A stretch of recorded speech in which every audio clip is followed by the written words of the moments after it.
হাসিনার আমলে ক্ষমতা আর দাপট ব্যবহার করে যিনি একসময় পুলিশের রাজা সেজে বিলাসী জীবন কাটিয়েছেন, দেশ বিদেশে গড়ে তুলেছেন সম্পদের পাহাড়, সেই পলাতক সাবেক আইজিপি বেনজির আহমেদের জামাকাপড় এখন নিলামে।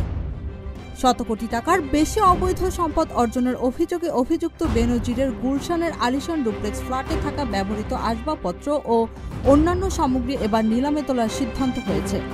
ব্যবহৃত জিনিসপত্র নিলামে তোলার জন্য ঢাকা মহানগর সিনিয়র স্পেশাল জজ আদালত নিলাম কমিটি গঠন করে দিয়েছেন। এরই মধ্যে সম্পদের জব্দ তালিকা তৈরি করা হয়েছে।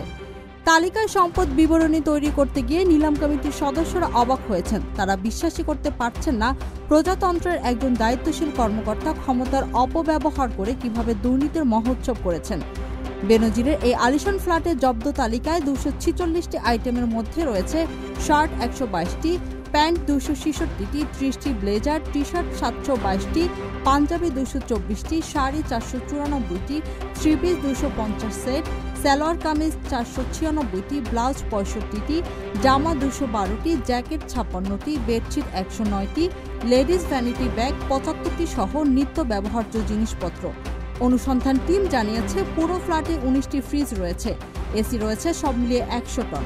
সুইমিং পুলে ব্যবহৃত আধুনিক সুযোগ সুবিধা সহ বিভিন্ন ইলেকট্রনিক্স সামগ্রী রয়েছে, অতিথি বিনোদনের আলাদা বৈঠকখানা ও মিনি থিয়েটার। তবে দুদকের তদন্ত টিম ও নিলাম কমিটির সদস্যদের মতে বেনজির দম্পতি পালিয়ে যাওয়ার সময় ব্যাগ ভর্তি স্বর্ণালংকার, টাকা ও বৈদেশিক মুদ্রা নিয়ে গেছেন। ইতিমধ্যে দুদক 11,34,50,000 টাকা পাচারের অভিযোগে বেনজিরের বিরুদ্ধে মামলা করেছে।